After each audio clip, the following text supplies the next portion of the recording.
Terbukti beliau mencoba menghalalkan segala cara agar dinasti beliau tak kunjung tuntas. Dan dampaknya adalah setelah kami mengadakan diskusi, rumah saya disatroni Intel, kampus saya didatengin Intel, HP saya coba disadap dan segala macam. Demokrasi saat ini memang di fase yang runyam gitu. Ya kita malu sebagai adik-adik beliau yang satu sama alma mater, gerakan kita akan terus berlanjut. Gerakan kita tak akan pernah takut. Gerakan kita tak akan pernah henti. Segala macam intimidasi, segala macam serangan-serangan media tidak membuat kami takut dan justru membuat kita semakin yakin bahwa apa yang kita perbuat adalah suatu hal yang kebenaran. Dia menggunakan berbagai macam sumber daya, dia menggunakan berbagai macam resource negara untuk meloloskan salah satu putranya menjadi calon wakil presiden dan beliau mengesampingkan etika untuk kekuasaan.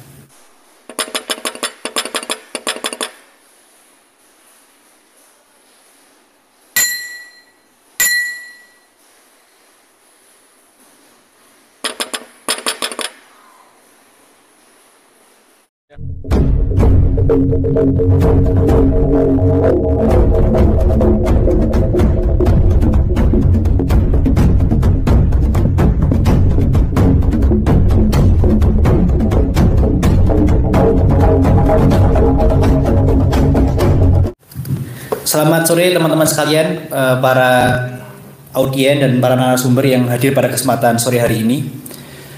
Beberapa hari yang lalu, akhir tahun 2023 kemarin, dari teman-teman BEM UGM mengadakan sebuah diskusi yang coba mengulik lebih jauh peran seorang alumni yang mencoba untuk mengokohkan politik dinasti di Indonesia.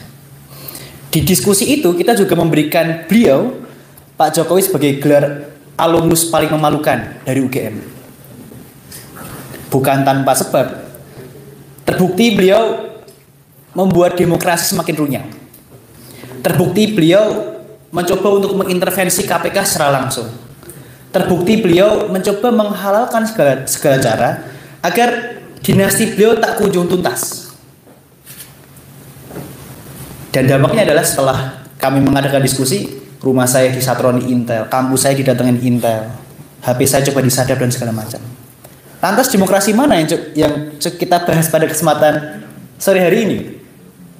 Pemilu mana yang coba kita bahas pada sore hari ini? Gitu. Kalau semisal demokrasi hanya dimaknai sebagai kegiatan pemilu.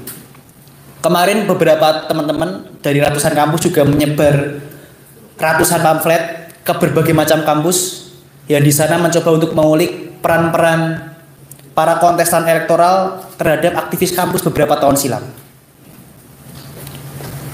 Dan ya demokrasi saat ini memang di fase yang runyam gitu. Segala bentuk pembangunan infrastruktur yang coba dibangun oleh Pak Jokowi merupakan wujud beliau ingin memberikan sebuah legacy yang nampaknya semu dan tidak memberikan efek secara berkelanjutan.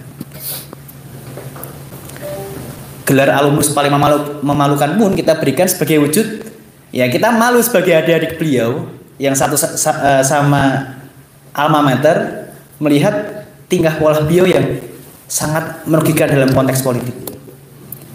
Jadi harapannya gerakan itu tak hanya sebatas berhenti di teman-teman mahasiswa yang segelintir kecil gitu.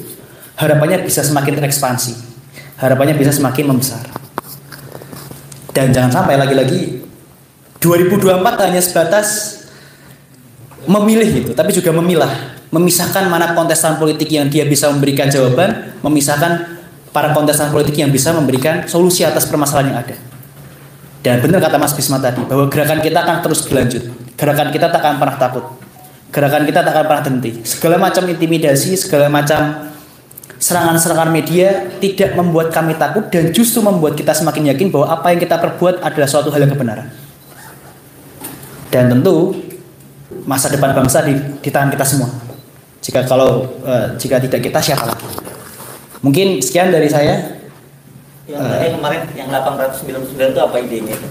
Kampus yang di kampus yang menyebarkan pamflet di kampus ya, atau politik dinasti? Ya, dalam pamflet itu tertulis berbagai macam hal seperti misal ya intimidasi terhadap para penolak dinasti, kemudian juga di sana kita terangkan secara lebih masif, terangkan secara komprehensif peran salah satu paslon dalam konteks pembungkaman hak sipil.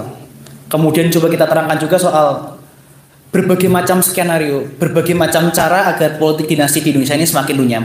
Apa yang salah dalam politik dinasti yang coba dibangun oleh Pak Jokowi?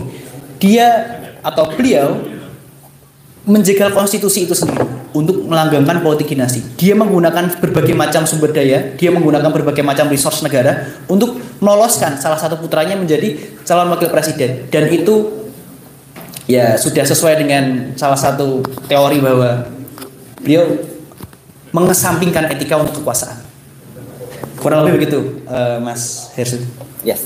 Oke, beri plus ya kita untuk berubah ya.